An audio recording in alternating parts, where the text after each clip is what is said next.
রাজধানীতে সাধারণ সময়ের চেয়ে কোরবানির ঈদের সময় বর্জ্যের পরিমাণ থাকে প্রায় দ্বিগুণ।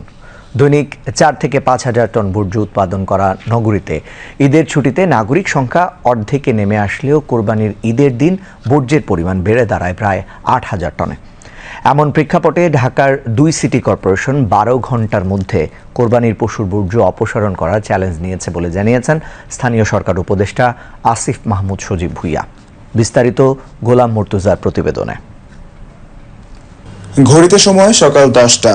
তখনও ঢাকাবাসীরা কোরবানির পশু জবাইয়ের প্রক্রিয়া পুরোপুরি সম্পন্ন করেননি, কিন্তু সেকেন্ডারি ট্রান্সফার স্টেশনের বাইরে ঠিকই অপেক্ষা করছে ডাম্প ট্রাক, লোডার সহ ওয়াটার ট্যাঙ্ক। আজকের চাপকে সামাল দেওয়ার জন্য অতিরিক্ত জনবল নিয়োগ দিয়েছে 2 সিটি কর্পোরেশন, যারা দিনব্যাপী বিভিন্ন ওয়ার্ডের কোরবানির আবর্জনা অপসারণে গুরুত্বপূর্ণ ভূমিকা রাখছেন। নগরবাসীর সাথে কথা বলে জানা যায়, এবারের বর্জ্য ব্যবস্থাপনায় সন্তুষ্ট তারা। বর্জ্য ব্যবস্থাটা আগে যখন পলিথিন দিয়েছে তো কালো ব্যাগ এবার এগুলো আসে নাই। বর্জ্য ব্যবস্থাপনার জন্য আমাদের জনেরা ময়লা পরিষ্কার করতে বাসা বাসা দিয়ে দিত, অতীতে সবসময় এবার সেটা আসে না।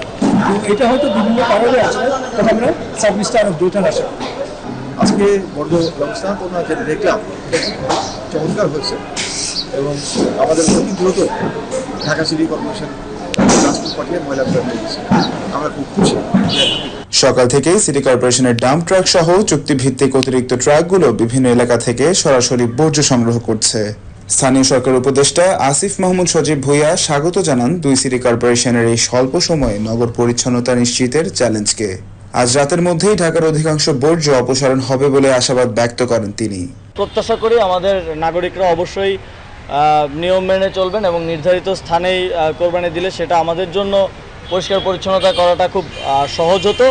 তবে আমাদের দক্ষিণ সিটি কর্পোরেশনের প্রায় 10,000 পরিচ্ছন্নতা কর্মী নিয়োজিত আছেন। আমরা বিশ্বাস করি যে কিছুটা নিয়মের ব্যত্যয় ঘটলেও আমরা বিশ্বাস করি যে এই সময়ের মধ্যেই আমরা পরিষ্কার পরিচ্ছন্ন। 12 ঘন্টায় কাউন্ট করবেন হচ্ছে যেই সময়ে আসলে বর্জ্যটা হয়। মোটামুটি কাজ শেষ হয়ে যাওয়ার পর থেকে আনুমানিক 10টা-11টার সময় থেকে 12 ঘন্টা কাউন্ট করেন, রাতের মধ্যে